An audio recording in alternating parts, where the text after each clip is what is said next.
Hello guys 100 days heavy counting சேலஞ்சுல நாள் 77. என்னடா 2 வீடியோல வாய்ஸ் ஓவரே காணோம்னு பாத்தீங்கன்னா, வந்து போன 74வது நாள்ல நைட்டு 10 மணிக்கு ஃப்ரிட்ஜில் இந்த பால் எடுத்து நைட்டு குடிச்சேன். காலையில 10 மணிக்கு எந்திரிச்சு பேசினா தொண்டையில இருந்து வாய்ஸ் வர மாட்டேங்குது. வெறும் உசு உசுன்னு சவுண்ட் மட்டும் தான் வருது.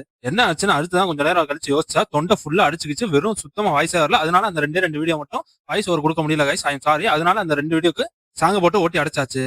சோ இன்னைக்கு எனக்கு அதுக்கு வந்துருவோம். இன்னைக்கு என்ன ஒரு கூட்டன்றதை பாக்குறதுக்கு முன்னாடி நான் உங்களுக்கு ஒரு டிப்ஸ் சொல்ல போறேன். அந்த டிப்ஸ் வந்து ஆனா இப்ப சொல்ல மாட்டேன். ஆனா அதோட பிளஸ் பாயிண்ட் மட்டும் நான் உங்களுக்கு இப்பவே சொல்லிடுறேன். அது என்ன டிப்ஸ்னு பாத்தீங்கன்னா, இந்த 100 டேஸ் சேலஞ்சில லாஸ்ட் அந்த 100வது நாள்ல நான் உங்களுக்கு என்ன டிப்ஸ்னு சொல்றேன். இப்ப அதோட பிளஸ் பாயிண்ட் பாத்துருவோம். சோ இப்ப நிறைய பேர் ஸ்கின்னியா இருக்கிறவங்க மசில் ஏத்தணும், ஃபேட்டா இருக்கிறவங்க ஃபேட்டை குறைச்சு நல்ல ஒரு மசில் மாசோட தெரியணும்னு நிறைய பேர் நினைப்பீங்க. சோ நான் சொல்ற அந்த டிப்ஸ்ல அது ரெண்டையுமே கொஞ்சம் வேகமாவே நீங்க ரிசல்ட்டோடய பாத்துடலாம். ஏன்னா நான் சொல்ல போற டிப்ஸ்ல நான் அதை ஃபீல் பண்ணிருக்கேன். சோ அதனால அந்த ரிசல்ட்டும் நல்லாவே கிடைச்சிச்சு.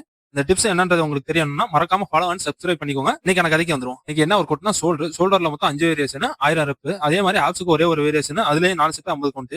அதை முடிச்சுட்டு வீட்டுக்கு போலான்னு பார்த்தா வீட்டுல இருந்து இட்லி வாங்கிட்டு வர சொல்லியிருந்தாங்க. சோ அதை எடுத்து வீட்டுல அப்படியே தந்துட்டு மூஞ்ச கழுவிட்டு ஸ்ட்ரெயிட்டா நம்ம எங்க போறோம்னு பாத்தீங்கன்னா, நான் வந்து ஃப்ரெண்டோட ஏர்பட்ஸ் தான் யூஸ் பண்ணிக்கிட்டு இருந்தேன். சோ அவன் வந்து அவன்கிட்ட தந்துட்டு நான் ஒன்று ஊசா வாங்கிட்டு நைட்டுக்கு ஒரு 3 தோசை சாப்பிட்டு இன்னைக்கு அந்த டேவை முடிச்சாச்சு. சோ டே 78 சொல்லி போட்டாடா.